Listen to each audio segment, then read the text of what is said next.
Positive tips for a better life with Terry Finnegan Lynch. Consider the difference between owning a mistake and blaming someone else for it. When I own a mistake, it's mine to change. But when I blame someone else for it, I stay stuck in the experience. So consider both.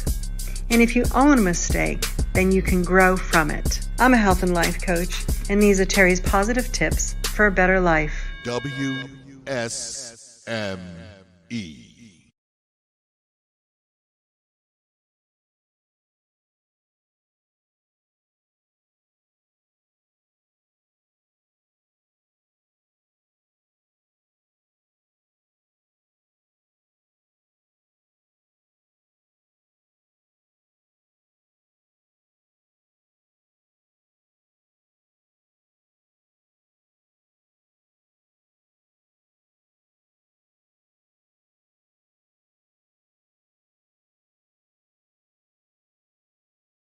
And what it looks like nationwide. And how did we get to this point that we actually have to pass a law so that women and men who wear their hair naturally and are of color aren't discriminated against?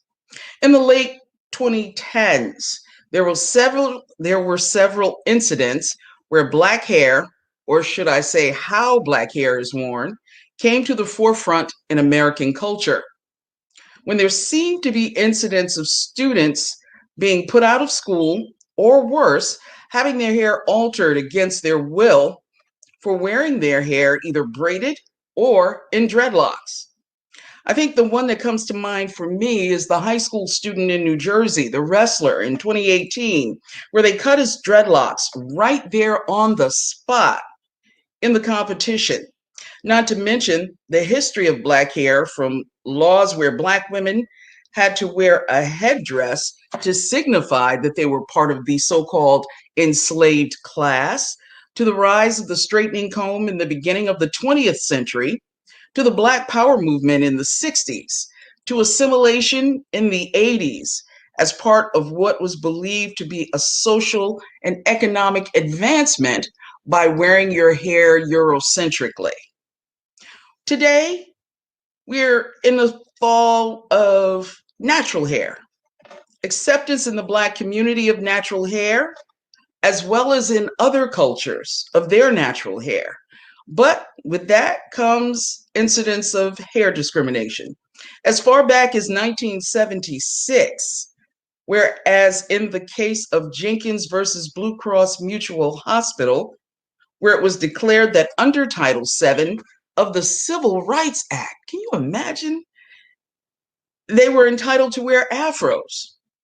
The military bucked the trend or began to ease restrictions on natural hair in 2017.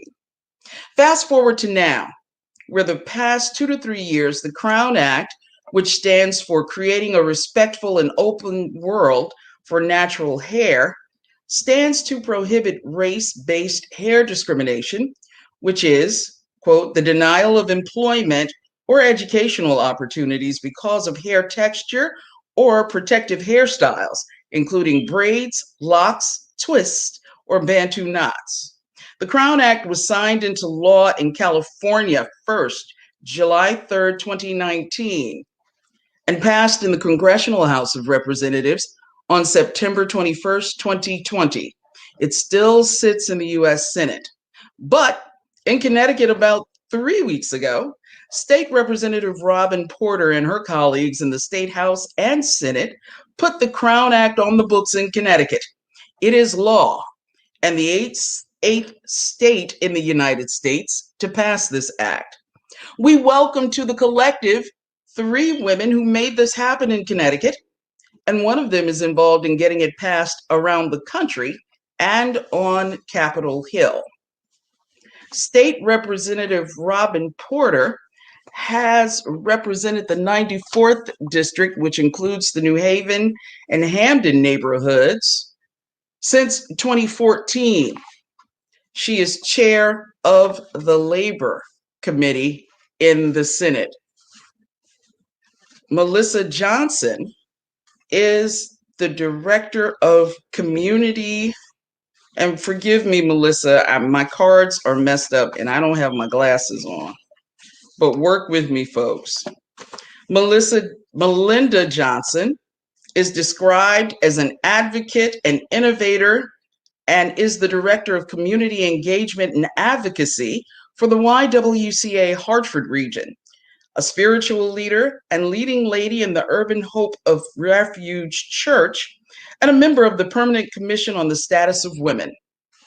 And Ajuabi Asamoah is the principal behind ABA Consulting and is a seasoned executive and award-winning impact strategist and leading authority on racial equity. She serves in the Biden-Harris administration as the National Advisor for Black Engagement and has traveled the country in support of the Crown Act. So ladies, forgive me for my bumbling. My glasses are on one side and I'm on the other, but good morning to you all. Good morning. And thank you. Good morning. Thank you so much for being here today on The Collective. So I'm going to put this one out to the group. And I want to ask the question, is Black hair political? Is it or is it not? So I'll take a stab. Good morning, sisters. It is good to be with you all, albeit virtually. It's always great to be in the space with my sisters. I just wanted to note one quick correction. I actually do not work for the administration, but I proudly served as the National Advisor for Black Engagement for the campaign and also led Black engagement for the inauguration. In terms of whether or not hair is political, I think that answer depends on who is answering. So for some people, absolutely hair is political. For other people, it is an accessory. For some people, it is a display of cultural pride. For some people, it is something that they take and do what they will with it. So I think, and for some people, it's just hair. So that's also important to note. So I think that answer depends on who you are asking the question, because for so many different people, our hair means different things. Mm-hmm. Mm-hmm. And I think that probably comes from the civil rights movement. You know, when you had the Angela Davis and Kathleen Cleaver and Robin, and even Erica Hudgens with those big, huge, powerful afros, right? That everybody emulated.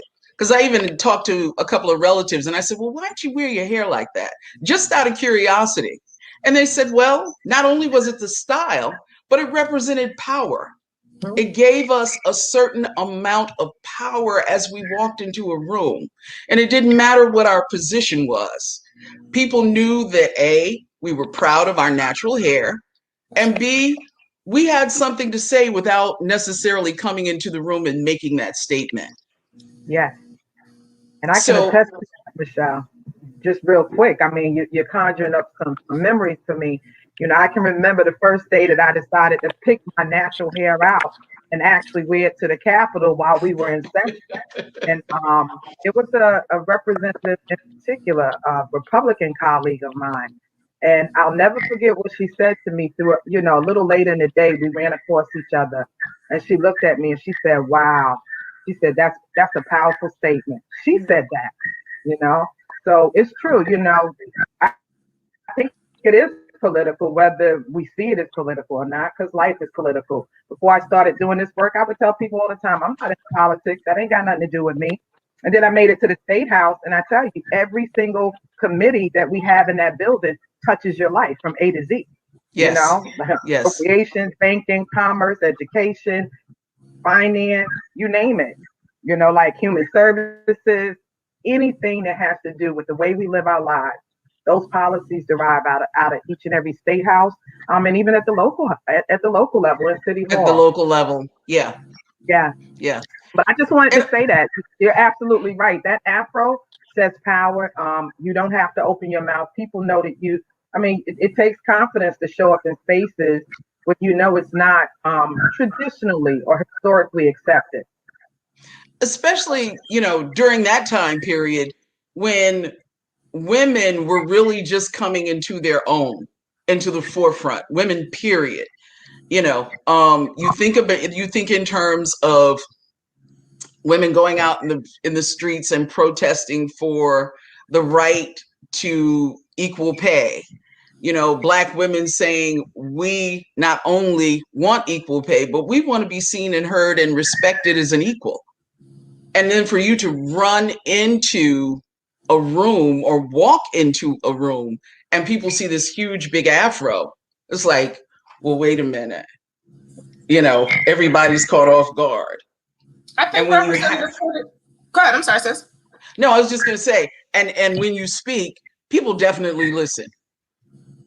I was just going to add, I think Representative Porter is also right. Again, it depends on who you ask, but for some, absolutely, our hair is political. But sometimes it's other people who make our hair political. I might just want to rock faux locks one day because I like my style. Right. But that's not to take away the significance of our hair. We know that traditionally our hair has represented different things. I'm going back to my culture as a you know, a West African, as a proud Ghanaian. So hair means so many different things. It may represent your status in terms of your marital status. It could symbolize your socioeconomic status. I mean, when you think about how our hairstyles have, you know, continued to evolve, again, the answer depends on who you ask because it means so many things. But absolutely, there are times in which our hair is 100% political, and I am wearing it like this because I want you to see my power. Right. So I've rocked an afro. I have rocked a blowout like I am now. I have rocked braids. I have rocked twists just a couple of weeks ago.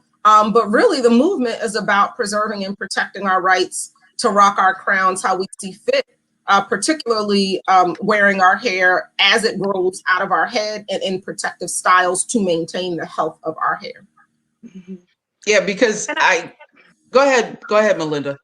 No, I was going to say to all that has been said thus far, I think when we look at the fact that hair is not political in Black cultures, it's political when we come in confrontation with a mainstream culture, especially here in America, where the culture that's been established is Eurocentric because of the experience of Europeans coming here, slavery. That whole history is what makes Black expression, not just our hair, but Black expression political. But when you look at other countries where Black people are the dominant culture that's there, when you look at the West Indies, when you look at African countries, when you look at some of these other regions, then you realize that that's not an issue in those spaces as much as it is here, because dominant culture influences what we deem as acceptable and what we deem as right or the best or the model or the standard.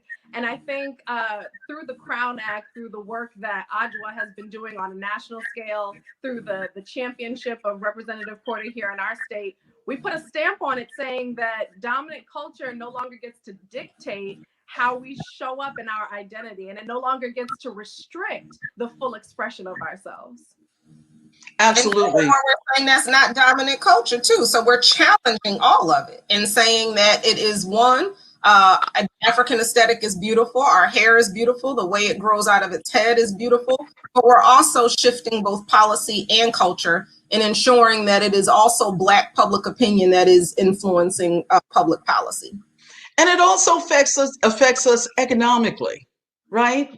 Because we know, and one of the things that I had totally forgotten about, but in doing research last night, is how many women on the job receive these so-called rules, right? When they come into the office and their hair looks a certain way, like the third or fourth day, they get this little piece of paper from HR saying, this is our dress code, right? This is what we look like in this office. And I had forgotten about that. I remember working in the 80s, right? And because of whatever DNA processes in my bloodline, I could not necessarily wear a perm, right? And I couldn't do a blowout because a couple of days later, it would look like an afro. So I did this curly thing and I put color in it and went to work. and everybody in the newsroom was quiet. I mean, like dead silence. And I'm walking around being myself, talking and working. And so I had a colleague pull me to the side and say, "Why did you change your hair? We're not sure how to receive you because you've changed your hair." And I was taken aback because this was really, in thinking about it, my first time working in a newsroom that was mostly white. Most of the spaces that I had worked in had been African American, Black. So it was never an issue, as you said, Melinda, about my hair. Whatever I did with it was what I did with it. But now I go to work and all of a sudden I've got a different environment and people aren't sure how to react to me. And so in looking at one of the things I saw last night is that 80% of African American women feel if they change their hair, that they will be more accepted at work. So that shows the importance of having a Crown Act in place. For me, I didn't change my hair. And I went back into the newsroom and announced, listen, this is my hair. This is the way I want to wear it. I don't comment about you all getting haircuts, hair color, wearing spikes, wearing anything that you'd like to wear. Just know that this is my personal choice and it has nothing to do with me as a professional. Do you think the Crown Act would change this in our society? Because it seems like, and Representative Porter, you and I talked, there was a young woman who recently faced this on the job. Yes, that's correct. And I do. I mean, to answer your question, absolutely believe that the Crown Act will change it because it is changing it. What I found really interesting, and it kind of goes back to what Melinda said, I think we take some things for granted, or it's just some things we don't think about, right? That we assume other people know about us. And as we introduce this legislation and begin to, talk about it and explain to people what it was, where it had derived from, that it was actually a national movement going on, that this was a national problem. And a lot of my white counterparts were like, God, I didn't even know you guys went through this. Like, really? Is there issues with your hair? And I'm like, I had to think about it. It's not that white women don't have issues with their hair. They have bad hair days. Right, right. They don't always get it right. But when they show up in spaces, they're not discriminated against. It's not held against them, right? And when we show up, we're expected to conform. I mean, first is women. Women have always been under societal pressure to look a certain way. But then you add a layer of Blackness onto that, and you're taking it to a whole nother level. I mean, even I was told back in 2014 when I first started doing this work, one of the first things I was told, and as a matter of fact, out of the people that told me, one of the people was a Black woman, that worked very closely with me, getting me elected. And she was like, "Oh, you're going to have to settle on a hairstyle, sis. Like, you can't keep showing up with these different hairstyles. One day it's a blowout, it's straight, like Aja was wearing her hair. Then my hair would look like Melinda's, because I would wet it and let it dry and it would just curl up. And then some days I'd pick it out. I'd go get me some box braids, some twists. And I refuse, like you. I'm like, you know what? I am my hair. My hair speaks about how I choose to show up and what it is I'm saying. And when I showed up with my afro, I was feeling powerful, and when I showed up with my braids, there was a feeling that went along with that as well. So I do believe that the Crown Act is changing the dialogue, changing the narrative, educating people, creating a safe space for people to ask questions. They felt comfortable because it was on the table. We had committee meetings, we had public hearings. Aja and Melinda showed up last year along with a host of people. Black women took over the Capitol last year. And 2 or 3 of us show up, it's like, what's going on? Right. So just imagine, a whole crew of us show up and we're showing up to represent our crowns and say that, we want the liberty in spaces outside of our home and our comfort zone where we can be comfortable, right? Wearing our crown, however we choose. So That's absolutely right. I think you are referencing the study that was commissioned by Dove, which is a co-founder of the Crown Coalition, who I will do this work on behalf of. And I was gonna ask you to give a history of that. So sure. So if I could just sort of walk you through how it came to be, essentially. So we know that there has been a long-standing and problematic practice of racial discrimination in the form of hair discrimination. It is not something new. It is not something I personally discovered. However, in working on this issue with my colleagues, what we decided to do essentially was to, one, have the research conducted. So my brilliant colleagues who are attorneys, William Sherman and Sonny Harris, provided a legal guidance memo that would inform our work in terms of how we were drafting the bill. Blackness is pervasive. It is not new. It shows up in many forms. You talked about the economic impact of, absolutely, hair discrimination impacts our upward mobility. We have had disproportionately Black women, although not exclusively, because it also impacts Black men and absolutely Black children. absolutely. Our adults in the workplace have offers of employment rescinded. We have had our folks have been passed over for promotions. We have had people be on the receiving end of these, I won't say sanctions, but, being told that the way that you are showing up to work is inappropriate. And somehow there's this idea that our hair in its natural state is unprofessional. So we are challenging all of that. And to your point that, and to just sort of reiterate what Representative Porter said, through this movement, because that's what it is. It's not about an isolated bill. It is about a national movement. We are, at the same time that we are shifting policy, we are also shifting culture. Mainstream media was not talking about natural hair and protective styles prior to the Crown Act. Now, it's Women's History Month, so I need to acknowledge now Madam Secretary Marcia Fudge, because it was during her tenure as chair of the Congressional Black Caucus, along with support from her colleague, Congresswoman Barbara Lee, that they then sent a letter signed by all of the female members of the Congressional Black Caucus to the then Secretary of Defense, challenging this proposed ban on certain hairstyles. So it is not something that is new. We have known about it, for forever, because we are the ones who have been on the receiving end of it.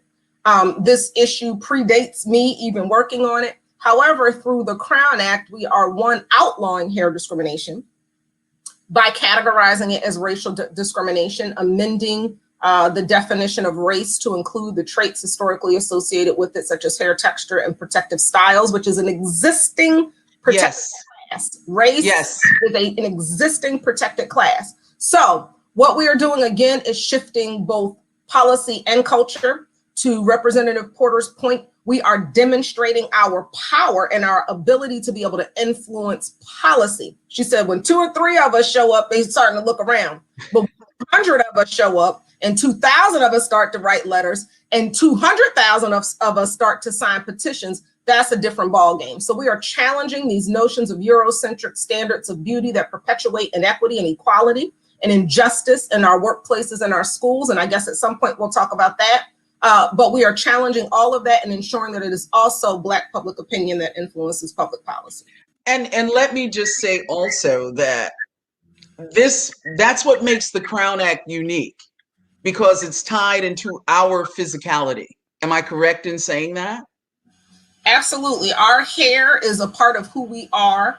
Again, it is part of our identity. You can't dismiss our hair from our bodies, and there has been the policing of Black bodies, which is a whole nother issue. That's a whole nother conversation. Absolutely. So our hair is part of our bodies, and so we are saying, no, we will not stand for it.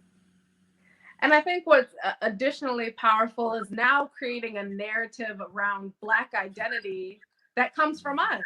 It's not a narrative that comes from the white space or from a Eurocentric perspective, but it's true to us. And the reason why I lift that up as an important idea is because I actually, in my professional experience, do not recall in professional settings having someone reprimand me about my hair. And I'll tell you why.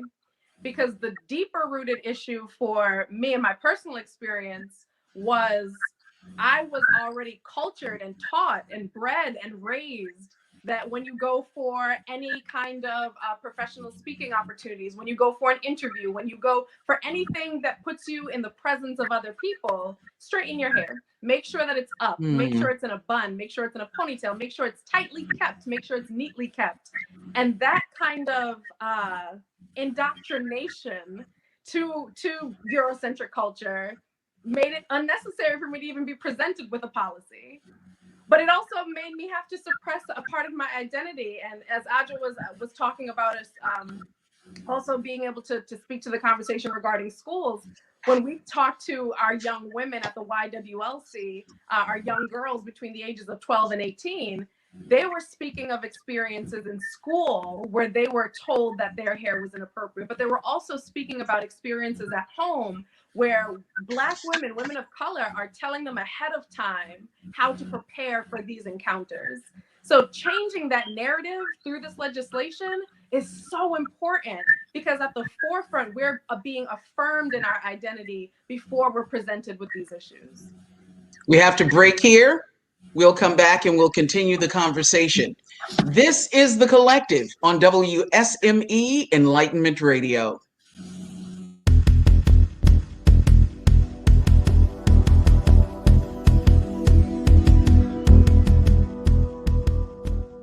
We're back, and The Collective on WSME. The audio portion of the show will air tomorrow at 6 p.m. So if you don't catch it today, you can definitely hear the audio, and it lives on YouTube.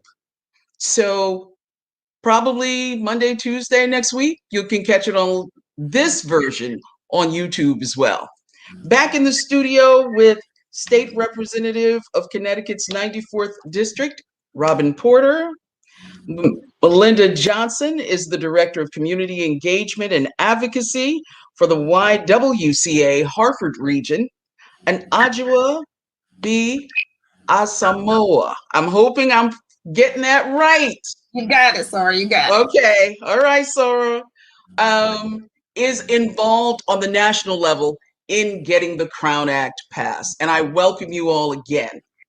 So to Melinda's point, when you have to suppress yourself, of course, that doesn't make you the best employee, because now you're thinking in terms of, oh my goodness, I have got to go back in this place and work. How important was it, and I'm going to put this to the group, how important was it to get others to understand and see how this affects people of color? Because I think when you talk hair, I think people kind of brush it aside. I don't think they really look at it as something that is a real issue, especially for people of color. And, you know, I've had it said or heard it said, you know, this is just another race card issue. You know, you're throwing down the race card. Oh, you don't like my hair, so now I'm being discriminated against. And it's not necessarily a race card issue. Anybody? I'm happy to jump in here. I was raised by a very proud Pan-African who spent his life working as a scholar activist, advancing the policies and approach to liberation from Kwame Nkrumah. So I did not have that thought that I must change who I am in order to conform. The idea of being a proud African is something I was just raised with. There's a lot to unpack here as we're having this conversation, and if I may, I want to talk about the importance of the effect that it has on our young people as well. Absolutely, because most of the cases that I read yesterday dealt with young people wearing their hair in a natural state and being put out of school. And even again, I bring up the issue of the young man who was the wrestler in New Jersey in 2018, and they cut his locks right there on the spot before he got on the mat to compete. So this definitely has ramifications for our youth. Absolutely. I want to stress that, because you said young man and then you said youth, and I want to be clear that these are our young people. So they're not adults. He wasn't a man. He was a student. He was a boy. And just for additional context, all of my work is rooted in fighting anti-Blackness and advancing racial equity, which for me, that is what this movement is about. Again, I share that anti-Blackness is pervasive. And for most of this country's existence, it has been legal. When I think about the work that I've done at the local, state, and federal levels, because it's important to note that as we are passing this, state to state, also to ensure that it is outlawed at the federal level in the United States Congress, in which one chamber it passed, in the United States House of Representatives, under the leadership of former Congressman Cedric Richmond last year. So yes, we know that it certainly impacts our adults and the individuals and the families that have been impacted in terms of our finances. But I think about the impact that it has had on our students, and the fact that too many of our children have missed school or have had negative educational experiences as a result of hair discrimination. I think about the student who was sent home in tears because she wore braids that were deemed a violation of school rules. I think about the student who you referenced, a student wrestler who was forced to make a decision he should have never, ever, ever had to make, and to decide between, on the spot, I should add, decide on the spot whether to have his locks viciously and randomly attacked from someone with just scissors, just cutting it, no styling, anything of that sort, just viciously having his locks cut and his identity attacked, or to forfeit a match they had earned the right to participate in.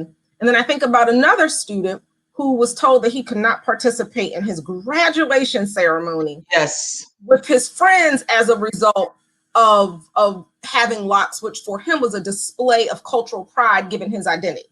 That is problematic. Now, I wear a couple different hats. We talked about a couple in terms of political and social impact strategists, but as a licensed behavior specialist who started working at the intersection of mental health and education, there is a deeper problem here.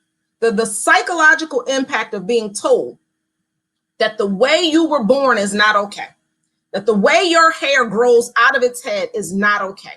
When you are going into school environments where the culture and climate is not conducive to what we are even asking our students to do, and that's to perform academically. They should be nurtured and they should be able to thrive and be who they are and show up as themselves. The long-standing impact on one's self-esteem is something that we also must bring to this conversation. Because again, as Melinda and Representative Porter have pointed out as well, these Eurocentric standards of acceptance of beauty are problematic. We cannot continue to let our children believe that they must adhere to them and stand up to them. But we have to be the ones to take that charge. And particularly that's what this work is about. It is about ensuring that our kids have a healthy self-esteem, that their perceptions of self-worth are impacted by others telling them that the way that they were born is essentially not okay. So again, shifting policy and culture here. And Melinda and Representative Porter, what did it take on you all's end to get this to the Capitol? What was the crux of your work like in Connecticut? Well, for me, I mean, the student that you're talking about, the wrestler, is actually Andrew Johnson, and he really was the fire in my belly. He was 16 years old, wrestler, stopped midway during his match and told that, and I watched the video and I literally wept, physically wept. Yeah. My son had locks down his back. My daughter has locks down her back now. I'm in the process. His Crown Act has done something. My head was thin, right? I'm letting it grow because the only thing I've never done with my hair is lock it. So guess what? What better time than 2021, Connecticut being the first state this year to pass the Crown Act? Yes. 8 states to join the coalition. I think I should mark 2021 with the beginning of my process in my hair. right? And Right. that was it for me. So, you know, once we really made, well, I made the decision to run it through labor. It was just a matter of talking to people and educating people and explaining to folks exactly what this was. I started doing exactly what you were doing last night. I started delving deeper into the issue, and finding that this really dated back to like 2013 with a sister who was denied employment because of her locks, right? And then Yes. as you gradually come to the present, you start to realize all the cases that Ajua just mentioned, you know, the students and what this did to them. And for me, it was sacrilegious to watch what happened to Andrew Johnson. It was not just emasculation, it was a violation. I mean, in our culture, our crowns are sacred. And it cut deep for me because, like I said, both of my kids, you know, have locked their hair. I know the labor of love that goes into making that happen. And to watch a white woman take scissors to this young black boy's head, his crown, his sacred crown, right? And there's a lot that goes with that, With right? white men standing around him, that was just too reminiscent. Right. Yeah, that was too reminiscent of what they've always been able to do to us, right? And it was sending a message. Let's not forget the subliminal messages that go with this. And it was traumatizing. You know, Ajua talked about the Yes. impact that this has on our people. I Yes. mean, it was bullying. They were bullying him. You know, he was being bullied. And our kids are bullied in school. Our kids are further traumatized. Right. We're born into trauma, right? But now our children go to school and they're traumatized. And the interesting thing that Representative Miller, she made a point during the debate on the floor. And she said, if you're telling me my hair is not good enough, it's not tidy, Mm. it's not clean, it's not acceptable, then what you're saying is my skin, the color of my skin is not tidy, it's not acceptable. And I was like, wow, because when you think about it, this hair is tied to our skin. You know, this is our hair. This isn't the hair that white people have, unless they got some of our black blood running through their veins, right? Right. A lot of them Right. do. So for me, getting it done, it was just really a matter of doing the homework, doing the research, educating myself further, so that I could educate people on, you know, why this is important. Because that was really the question at the Capitol: why is this important? And we had a couple of colleagues that, you know, they was like, we got other things we need to be doing. This isn't important, Right. you know. Right. So, and some of them still feel that way. And it ain't about changing hearts and minds. I'm a lawmaker. It's about legislating policy that is equitable and treats everyone the same. So if they can show up with their hair wet, blue, purple, green, pink, you know, why can't we just show up with our hair simply the way it grows out of our head? And I'll let Melinda respond as well, because Melinda played a very pivotal part in building the coalition here in Connecticut and making sure at the grassroots level we had what I call outside interference, right? That is what really Mm. moves legislation in the building, the people power. And that is what Queen Melinda showed up with, the queendom. The queendom, yes. Yeah. Thank you, Representative Porter.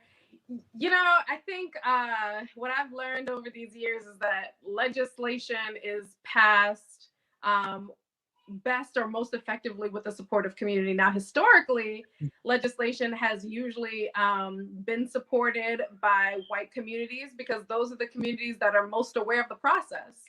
And so the role that I played in this really was in partnership. One, having the privilege and honor to partner with Representative Porter and with Ajua and to glean from their wisdom and the strategy. But then being a partner to our community. When Representative Porter says we called on the queendom, we really did. We called on, we went looking for every Black woman we knew that was a leader in the community.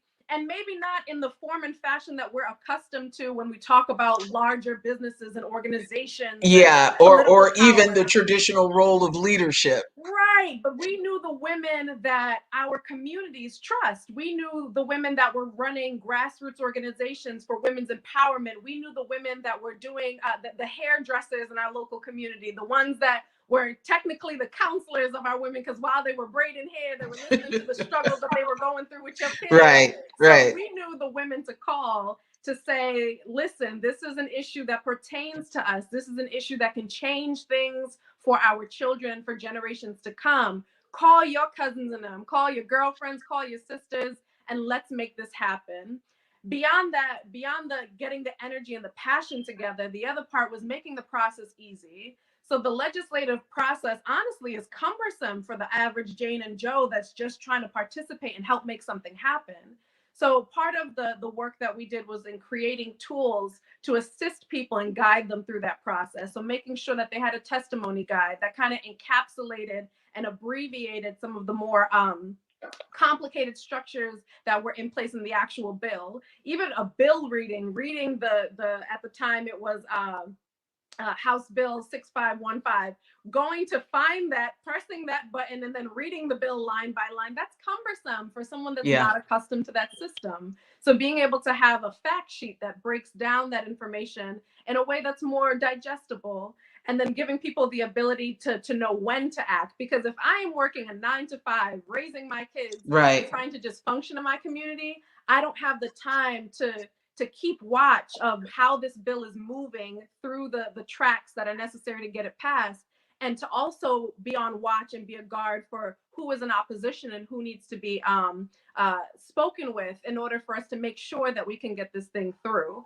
So making sure that the community was mobilized and making sure that they had the tools that they needed to do that was one part. The second part was on a grass tops level, working with our other YWCAs throughout Connecticut, and making sure that as a sisterhood, we were pushing on the issue together. I had an encounter with an individual at the public hearing, a representative that actually, not a representative, a senator, no, a representative that actually was a little bit combative, honestly, with a great deal of the women that were on the line to testify in support of the Crown Act. And his opposition was, isn't this an issue of education? Isn't it that people just need to be educated about how not to move forward with these policies and have these policies in place in their businesses? Isn't this an issue of implicit bias? And honestly, we know that ignorance is more than one thing. Ignorance is not just the I didn't know. Ignorance is the choice of ignoring information that you're presented with. Absolutely. And, legislation puts standards in place to blot out that ignorance. This is something you can no longer ignore because it's law. And we had to organize as YWs to say, okay, that individual is outside of my caption area. I'm just Hartford region, but I can call my YW sisters down in the other areas and say, can you please get your representative? Because he's out of line. So it really took connection, it took relationship, it took collaboration, it took listening, it took strategy, it took wisdom. But none of that would have been possible without the local queens that organized their courts and made it happen. As I like to say, they are Black famous. Yeah. White people don't necessarily have to know them, but everybody in the community knows who they are and respects their power and their leadership, whatever form it comes in. So I always say, because somebody says, oh, well, I don't know them. And I'm like, because they Black famous. And that's what we have with our Queen Adjoa B. Asamoah, because I have to tell you, when this thing got birthed and we started moving it in Connecticut, I mean, at the drop of a dime in 2 seconds flat, she was on a plane. I was like, what? You gonna make it? She showed up. She had trinkets. I mean, we had our hoodies with our little I saw the pictures. Look, I saw the stuff on social media. Like, they are moving it. Girl, she came and made us straight legit. Like, she donned us with the crown for real. And I think that is really what took us to the next level, because she has that national recognition. She's laid the track. She has national connections. And that goes a long way, and Melinda talked about some of the other grassroots organizations, Voices of Women of Color out of Hartford, the AKAs and the Deltas. I mean, like, when we talk about the queendom, the queendom showed up. And I couldn't let that go without saluting my sister Adjoa, because she took it to a whole nother level. And I'm happy for both of us, the icing on this cake, is that she is a New Haven resident, right? Yes. And Yes. I'm the representative of that district. So talk about God bringing things full circle and just Yes. making it sweet. You know, that was what really, it sealed the deal with so much sweetness, knowing that, you know, Adjoa was nationally a part of this movement, but also locally and intimately connected to this movement. And Adjoa, we are 8 states down and 40 plus to go. So what's the strategy? The strategy is to do what we have been doing. So of course, I developed the legislative strategy for it, but it was for empowering our people. So yes, I lead the movement on behalf of the Crown Coalition in terms of the, you know, working with the members and the Crown Coalition, which is made up of, I should note, the organizations. I called my friends who are the leaders of organizations, many of which I belong to personally, and said, will you stand with us? So ranging from NAACP to Legal Defense Fund to Deltas to AKAs to the Links to the National Council of Negro Women, et cetera. That is the coalition. And part of the strategy in calling my friends who lead those organizations was so that we could activate at the local level. So leading the work at the national level means ensuring that the people who are doing this work at the state level are empowered and have the support. So for me, not wearing my Crown Act hat per se, but as someone who is personally committed to increasing the political literacy in our community, to ensuring that civic engagement goes beyond one particular bill. We know that it does not start or stop with voting. This is it. Being a part of the lawmaking process is it. Rallying our folks around issues, policies that either serve us well, as in this case, Representative Porter is far too humble. Because yes, this is about the Crown Act, and I'm eternally grateful that my hometown member is the one who championed this issue, being the first this year in 2021, and to have done what she did during Black History Month and then to usher it across the finish line and Women's History Month is just telling. But she represents and truly embodies what it is that I am working for personally at the national level, is to ensure that our elected officials are empowered, knowing that you are not in there by yourself. So yes, we elect you, but then we can't not see you again until it's time for re-election. Our responsibility is to say, we got you, which is exactly what happened. You go in there and you put forth policy, right, best interest of our community. We are responsible for showing up. We are responsible for testifying and submitting those letters and letting you know that, yes, we empowered you to go in there and make law on our behalf, but it is our responsibility to be civically engaged. So for me, being a part of and also witnessing this happen in Connecticut is exactly what I want to happen nationwide. So you talked about what it is moving forward. I am working state by state to ensure that we are not only outlawing hair discrimination by, again, passing the Crown Act, but that our people are engaged civically, that we are participating in the lawmaking process and full recognition that this is, though elected officials work for us until we decide they don't. And so it's our responsibility to ensure that we are stating where it is we are on certain policies. Ladies, we've got 2 more minutes. So I want you to tell the public how they can support the Crown Act and what they can do. I don't know if we can sign a petition. I saw that Dove does have a petition. And since it's already law in Connecticut, what else can we do as the public, as a community, to make sure that A, this law stays enforceable, and B, that everybody knows that it's on the books? First thing I would say is something that I've been doing is like contacting my family in South Carolina, North Carolina, I mean, like in places where we know this is not passed, and asking them to lobby their legislators and to educate their legislators. Look what Connecticut just did. As a matter of fact, not just Connecticut, but California, New York, right, New Jersey, right, Maryland, Virginia, right, Colorado, and Washington, right? Like we got 8 states. Can we be the 9th?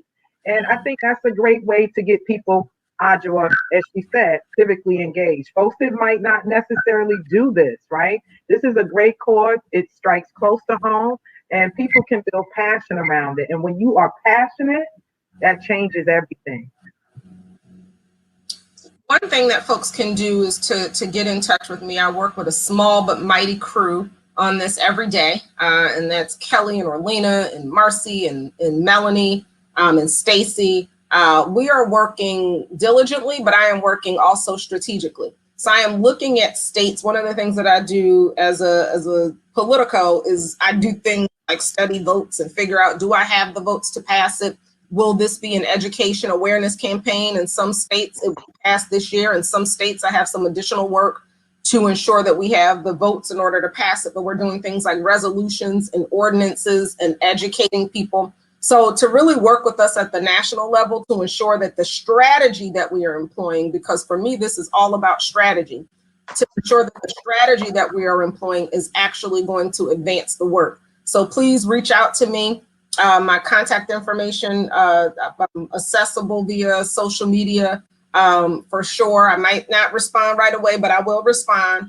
And to figure out, where you might be able to play an instrumental role in terms of the national strategy that I have, because I'm working in Delaware, Pennsylvania is on my list, Louisiana is on my list, Tennessee is on my list, Michigan is on my list, but I do have a strategy for it. So I want to ensure that we are doing this in a way that is strategic so that we can outlaw this state by state. So work collaboratively with at the national level and the Crown Coalition, and we will continue to do this thing.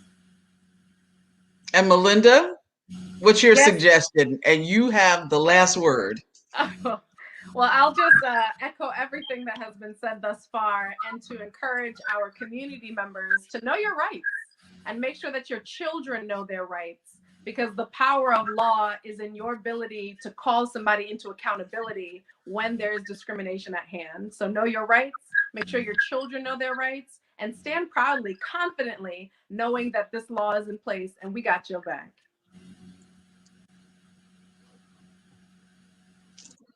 I want to thank you all. Thank you all for being here today. It's really important. I have always worn my hair natural. The protective style is just for that, to let my hair grow back in the way that I love it to be, which is its natural self. And I hope to see you, State Representative Porter, with those dreads. I can't wait. Yes. That's right, Adjoa. There's history around that word, that they coined, and we dropped the dread because it's not a dread to us, and we call them locks. Yeah, but thank you so much. It's always a pleasure to be amongst my sisters on the battlefield. This thing we do to make it happen, and to show up and liberate spaces. And what a blessing to have been able to pass this legislation, which creates liberating spaces, not just for men and women, but especially for our babies. And I think the message is, you are fearfully and wonderfully made from the crown of your head to the soles of your feet. So stand in your liberty. And on that note, I'm out. Absolutely. State Representative Robin Porter of the 94th District, Melinda Johnson, the Director of Community Engagement with the YWCA in Hartford, and Adjoa B. Asamoah of ABA Consulting. Thank you all for being on the collective. I hope to have you back later in the year. Please continue the good fight. Absolutely. Thank you. Thank you for having us. This has been the collective on WSME Enlightenment Radio. Thank you.